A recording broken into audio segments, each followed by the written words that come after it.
I found myself standing in my parents' kitchen holding a thick envelope that caught my attention immediately. It was just sitting there, half open, like it was no big deal. The logo on the front was from a fancy cruise line, the kind you only see in those luxury travel ads. My heart sank as I pulled out the papers and realized what I was holding: a full itinerary for my parents, my brother, my sister, her husband, and even their kids. A fully paid for week-long cruise. I felt my stomach drop and my hands tightened around the papers. It was like my heart was pounding in my ears. This had to be a mistake. They couldn't afford a vacation. They told me that 2 months ago. I had to cancel my own vacation because money was tight. My best friends and I had planned it for a year. 5 days at an all-inclusive resort, the first real break I'd taken in years. I'd saved every penny myself, worked overtime, turned down nights out just to afford it. Then my parents sat me down and told me they needed help.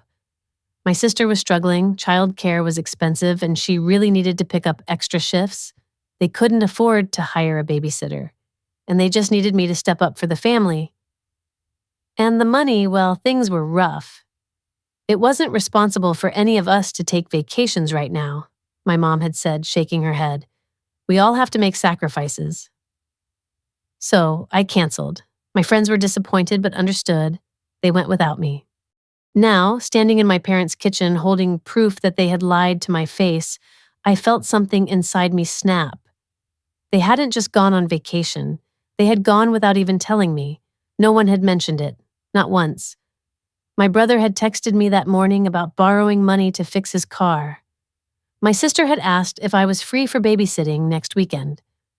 My mom had called just yesterday to chat about nothing, and yet they were all leaving in 2 days for a cruise. A cruise scheduled for the exact time of year I could never take off work. I stared at the dates on the paper. This wasn't a coincidence. They hadn't just forgotten to invite me. They had planned it for a time when they knew I physically wouldn't be able to go, just in case I found out and wanted to join. I heard my mom coming down the hallway, humming to herself. I quickly shoved the papers back into the envelope and stepped away from the counter just as she walked in. "Oh, honey, thanks for watching him today," she said, grabbing a bottle of water from the fridge. "You're a lifesaver." I nodded. I couldn't trust myself to speak. She had no idea I knew. No guilt, no hesitation. I forced a smile. No problem. She glanced at the clock. Oh, I have to pick up a few things before she cut herself off like she almost said something she shouldn't. I waited. She cleared her throat and smiled. Before dinner, I let her leave without saying another word. I learned early on that in my family, fairness didn't exist. When I was 6, I wanted dance lessons. My mom sighed and told me they were too expensive. We just didn't have the money for that kind of thing. I understood. I was a kid, but I wasn't selfish. As I stood there, replaying the events in my mind, I couldn't help but think back to all those times I put others before myself. I always believed in doing what was right for the family. That's what we were taught. Family comes first. But this time, it felt like a betrayal.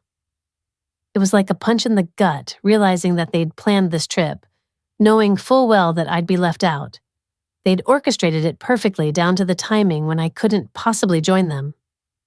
It wasn't just a matter of forgetting or an innocent mistake, it was intentional, and that hurt more than anything else.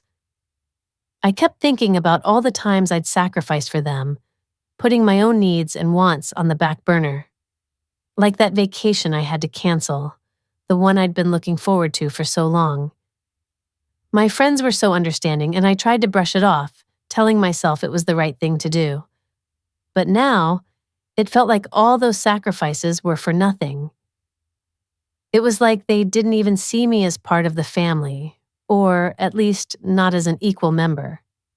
I was just the one they could rely on to pick up the slack, to fill in the gaps whenever they needed. But when it came to something as simple as a family vacation, I wasn't even considered. It was a harsh reality to face, and I didn't know what to do with all these feelings. I didn't confront them. I didn't know how to. The words just wouldn't come, and I was afraid of what I might say, what I might reveal. Instead, I kept it all inside: the anger, the hurt, the disbelief. I tried to rationalize it, telling myself that maybe they had a good reason, that there was some explanation that made sense. But deep down, I knew the truth. I knew they had chosen to exclude me, and that knowledge was like a thorn in my side. I went through the motions, pretending everything was fine. I smiled. I nodded. I listened to their plans, their excitement. It was like I was watching a movie, detached from the reality of it all. But inside, I was screaming. I wanted to shake them, to make them see what they'd done, how they'd made me feel. But I didn't. I just continued on, playing my part, being the dutiful daughter, sister, aunt. But I could feel the distance growing, the gap between us widening with each passing day. I didn't know how to bridge it, or if I even wanted to. It was like a wall had been built, one that I couldn't climb or break through. And I was left on the outside, looking in, wondering if things would ever be the same again. I don't know where to begin, but I feel like I need to say it all. It's been years of keeping it inside, and maybe putting it out there will make it easier to carry. Growing up, I always felt like I was living in the shadow of my siblings. It's not that I blame them. They were just kids like me. But the way our parents treated us was so different, and that difference shaped who I am today. When my sister showed an interest in horseback riding, my parents jumped at the chance to support her. Weekly, private lessons, not just a one-time treat. They called it an investment in her passion. I remember feeling happy for her, but also a little lost. It wasn't the first time I'd felt that way. When I was younger, I wanted things too, but my requests were often met with excuses. They never saw it as unfair. To them, it was just the way things were. I remember being 12 and dreaming about a new bike. My brother got one for his birthday, and it was everything I'd imagined: shiny, blue, with thick tires. I thought maybe if I asked for one, I'd finally get something new. But my dad gave me my brother's old bike instead. The seat was torn, the handlebars wobbled, and the brakes barely worked. I rode it anyway, feeling grateful for what I had, but also knowing it wasn't really what I wanted. My dad asked if I wanted them to waste money, and I shook my head. I learned early on that my wants weren't as important. By the time I was 15, I had learned to save for the things I wanted. My class was planning a trip to Washington, D.C., and I was determined to go. I saved every little bit I could, from babysitting, odd jobs, even skipping lunch to save money. I was so close, but a week before the deposit was due, my mom sat me down. She said they couldn't afford it, maybe next year. I nodded, swallowing my disappointment, because I knew how things worked by then. It wasn't long after that my brother went on a ski trip with his friends. My parents paid for everything. I remember asking about it once, just once. Mom gave me a tired smile and said it was different, that he needed it for his social life. It was clear to me then that my social life didn't matter as much. I stopped asking for things after that. In college, I understood my role in the family. I was the responsible one, the independent one, the one who didn't need help. My siblings got handouts, and I got lectures about hard work. When my sister got married, my parents paid for the whole wedding: venue, catering, dress, everything. When I graduated, they gave me a congratulations card. No money, no support, just words. My brother struggled in his 20s. He racked up credit card debt, lost jobs, made bad financial decisions. My parents bailed him out every time. I asked my dad once why they never helped me like they helped him. He said I was doing fine on my own and didn't need them. I did need them, but I never had the luxury of showing it. I had learned to be self-reliant because I had no other choice. When I started working full-time, my parents began relying on me for favors: babysitting, helping with bills, always giving, never getting. The vacations were the final straw. It wasn't a new pattern, but it hurt more as I got older. Plans would be made, trips discussed, ideas thrown around, but when it came time to book, something always came up. Money would get tight, someone would need help, my sister's kids had school, or my brother had work. At least that's what I thought, but looking at those cruise tickets now, I realized the truth. They weren't canceling vacations. They were canceling my vacations. Every time a trip included me, it would fall apart. But when it was just them, money was never an issue. I think back on all the times I sacrificed for them, the trips I missed, the friends I let down, years of putting them first. And they went behind my back. They didn't even tell me. They planned it so I couldn't possibly join just in case I found out. I wasn't even worth an excuse this time. That moment was a turning point for me. It was like something inside me quietly shifted. I didn't voice my thoughts, didn't confront anyone, and definitely didn't cause a scene. I simply stopped. 2 days later, I faced my first test. My sister called, her voice tinged with urgency. She needed me to watch her kids over the weekend because something had unexpectedly come up at work. Normally, I would have immediately agreed. I always did. I'd rearrange my plans, sacrifice my free time, and put her needs first.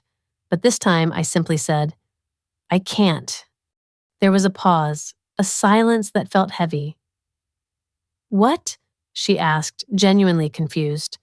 I repeated myself, I can't. I'm busy. I could almost hear the confusion mingling with disappointment in her voice. But you never have plans on weekends. Her words hit me harder than I anticipated. It wasn't meant to be hurtful. She was just stating a fact.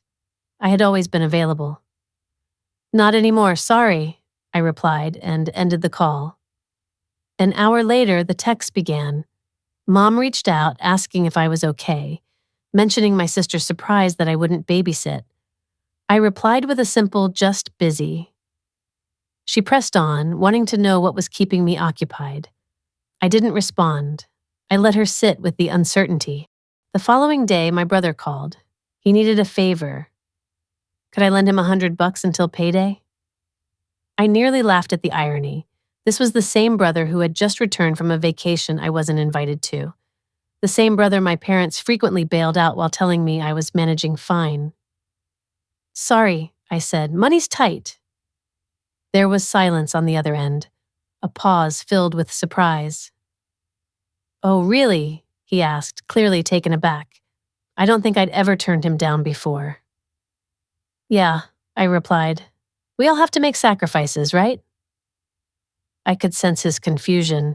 He mumbled something about figuring it out and hung up. It didn't take long for everyone to realize that something was off. That night, Mom called, her voice overly sweet, almost as if she was trying to soothe me. Hey, honey, is everything okay? You've been a little distant. I leaned back into my couch, staring at the ceiling.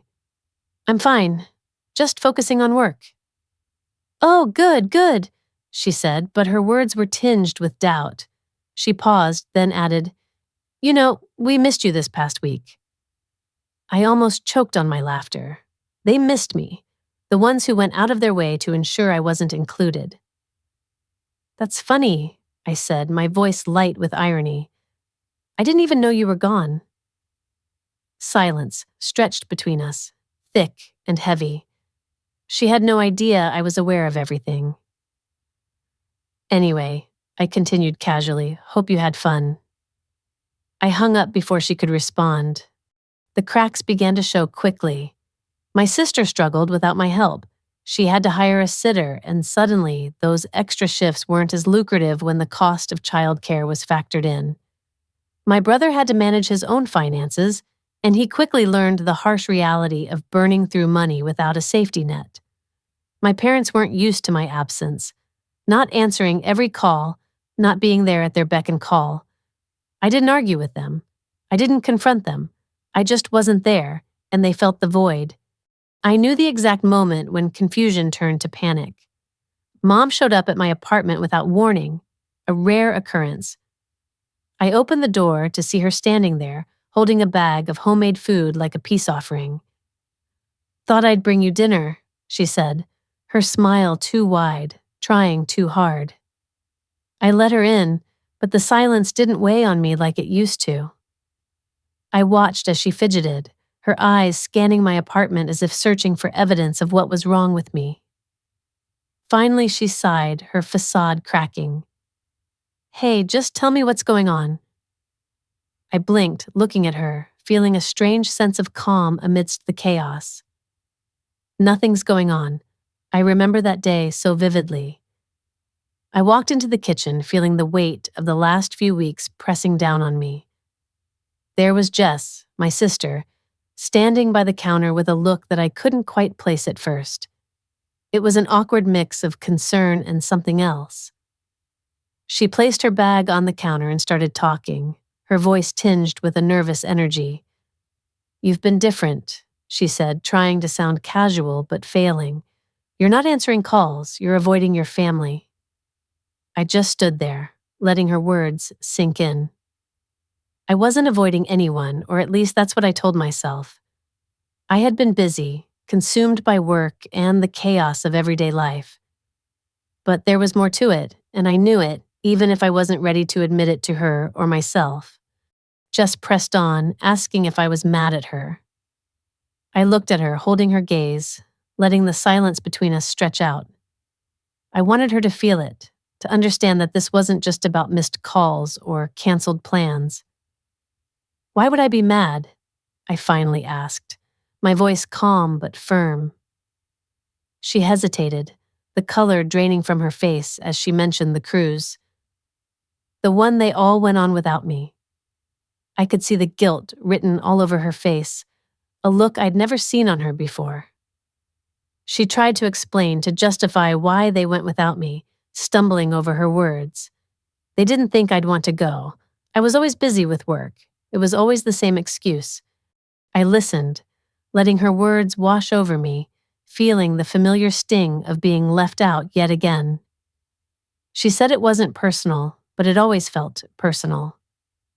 I watched as she struggled to find the right words, to make it better somehow, but nothing she said could change what happened or how it made me feel. For once, I didn't let her off the hook. I let her sit there, uncomfortable and unsure, trying to twist the conversation back in her favor. I wasn't playing the game anymore. After a few moments of silence, she laughed awkwardly, trying to brush it off as no big deal. "It was just a trip," she said, trying to lighten the mood. But it wasn't just a trip to me. It was another reminder of how little they considered me when making plans, how easily they could leave me out of their lives.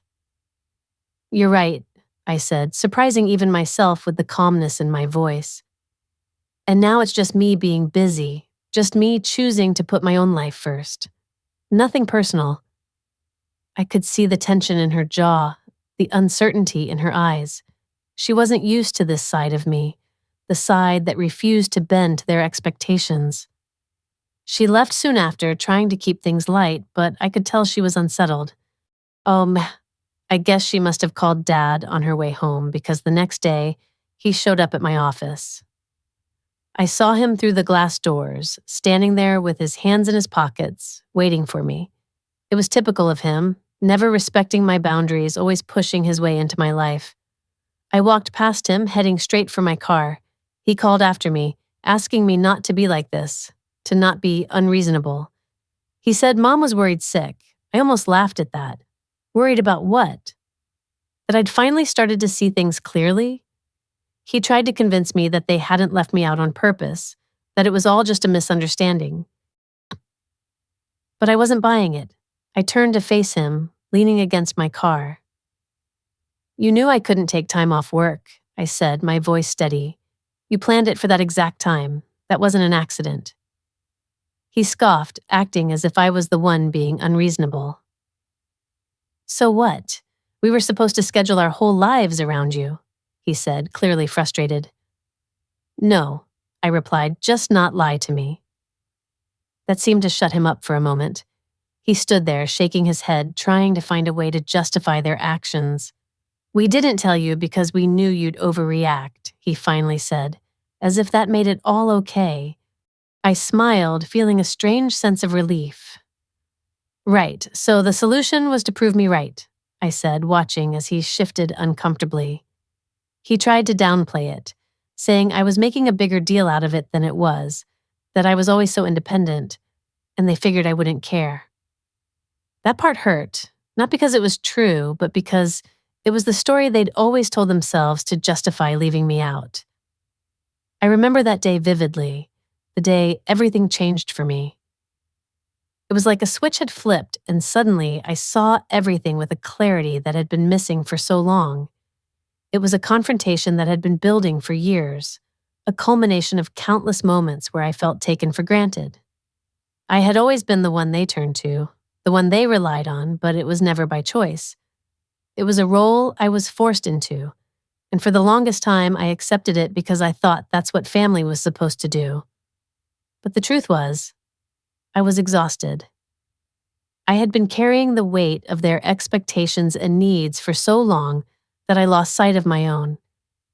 I remember standing there, facing him, feeling a mix of anger and sadness. There was no going back this time. I had reached my limit, and I wasn't going to let them twist things around to make it seem like it was my fault. I was done being their crutch, done letting them make me feel guilty for wanting a life of my own. As I drove away, I felt a sense of liberation mixed with a pang of fear. It was terrifying to think about what lay ahead, but I knew I had to do it. I knew how they operated, how they would try to rewrite the narrative to make themselves feel better, to avoid facing the reality of their actions. That's why I had to be clear, to leave no room for misinterpretation. It wasn't easy. Cutting ties with them felt like cutting off a part of myself, but it was necessary. I needed to reclaim my life, to define my identity outside of their influence. It was a decision that had been a long time coming, and finally, I had the courage to make it. I went home and took the steps I needed to protect myself. I blocked their numbers, removed myself from the family group chat, and for the first time in years, I felt a sense of peace. It was as if a weight had been lifted, and I could finally breathe. I didn't expect the fallout to be so immediate or so intense. At first, they pretended like nothing had changed, as if they thought I'd come running back like I always did. But this time was different. I held firm, and without me, their carefully constructed facade began to crumble. It was a slow unraveling, small cracks that grew into chasms. My sister, who had always relied on me for help with her kids, started missing work. Those missed shifts turned into trouble, and soon she was facing real consequences. My brother, who had never managed his finances well, found himself without anyone to turn to. I had been his safety net, and now that I was gone, he was floundering. Our parents, who had always assumed I'd be there to bail them out, were struggling too. It was a harsh reality check for all of them, one that I had seen coming, but they had stubbornly ignored. The messages started coming in, each one more desperate than the last. My mom called my work phone, leaving voicemails that alternated between calm reasoning and strained pleas. She couldn't understand why I was doing this, why I had chosen to walk away. But the truth was, they had pushed me to this point.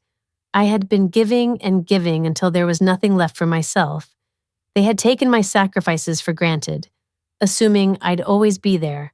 But now I was choosing myself for the first time, and I wasn't going to be guilted back into a role that had suffocated me for so long.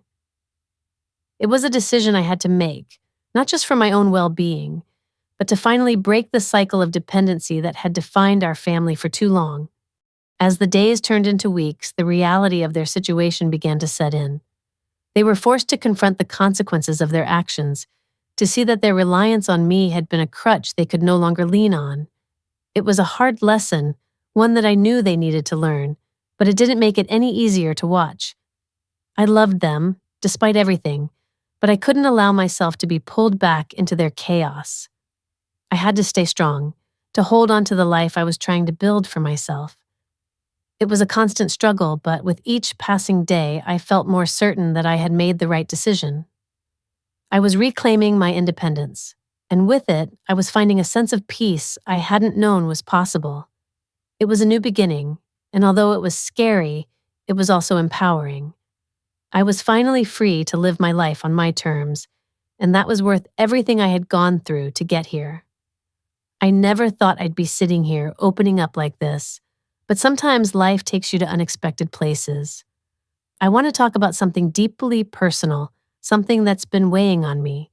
You know, when you're growing up, you have this image of what family is supposed to be. A source of support, a safety net that catches you when you fall.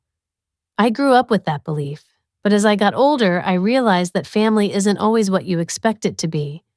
I've been independent for as long as I can remember. I put myself through college, juggled multiple jobs, and learned to stand on my own 2 feet because I had to. My parents, they were always there for my sister Lisa and her husband, Brandon. They threw money their way when they needed it, supported them in ways I only wished I had. I never held it against Lisa. She's my sister, and I love her. But it hurt. It hurt to feel like I was always the afterthought. So when I got a call from an unknown number, I wasn't prepared for what I was about to hear. It was Lisa, and her voice was sharp, almost accusing. She asked if I was really going to let Mom and Dad lose their house. I was stunned. I had no idea things had gotten that bad. Sure, I knew they were struggling, but I thought they'd figure it out like they always did. They'd recently been on a luxury vacation, for crying out loud. But now they were weeks away from losing everything. It was almost surreal. Lisa's words hit me hard. Mom and Dad were in trouble, and they needed help. And not just any help. They needed my help. The same help I had needed from them so many times before and never got. It felt like a cruel twist of fate. I asked Lisa what she expected me to do. My voice was flat, devoid of any emotion because honestly, I didn't know how to feel. She was incredulous, couldn't believe I would even ask that. Mom and Dad were going to be homeless, she said. They needed help. I let her words sink in. They needed help, just like I had needed help growing up, just like I needed support when I was putting myself through college, working multiple jobs, taking care of myself while they were busy throwing money at Lisa and Brandon. They were never there for me. But now that they were backed into a corner, I was supposed to step in and save the day. Lisa tried again, more softly this time, reminding me that it was Mom and Dad's house we were talking about. The house we grew up in. She couldn't understand why I was hesitating, but I had to cut her off. I had to make her see my side. If I lost my job tomorrow, if I couldn't pay my rent, if I called her and begged for help, would she take me in? Silence. It stretched between us, long and cold. She finally spoke, trying to argue that it wasn't the same, but it was, and she knew it. Her silence said more than words ever could. She called me vindictive, said we were supposed to be family. That word again, family. Where was family when they went on vacation and left me behind? It wasn't the same thing, she said. But it was. And I hung up, feeling nothing. No guilt, no second guessing. They had made their choices and now they were living with them. A few days later, my mom showed up at my apartment. I wasn't surprised. Deep down, I think I had been expecting it. She stood there looking broken and whispered that they had nowhere else to go. Her words hung in the air between us, heavy with desperation. They had exhausted every other option, burned through every lifeline. I was their last resort. And in that moment, I knew that if I let them back in, if I helped them now after everything, they would never stop. They would never change, and I would never be free. I took a deep breath, gripping the doorframe for support. I told her I was sorry, but I couldn't help them. Her lips trembled as she pleaded with me, and then I asked her, if the roles were reversed, if I was the one standing there, would she let me in? Tears rolled down her cheeks as she called me their daughter, and I was. I was their daughter when they chose to leave me out. I stepped back, shut the door, and stood there listening. I heard her cry, heard her plead one more time, and then finally, I heard her leave. I exhaled, feeling something lift off my chest. It was over. Was I wrong for not helping her?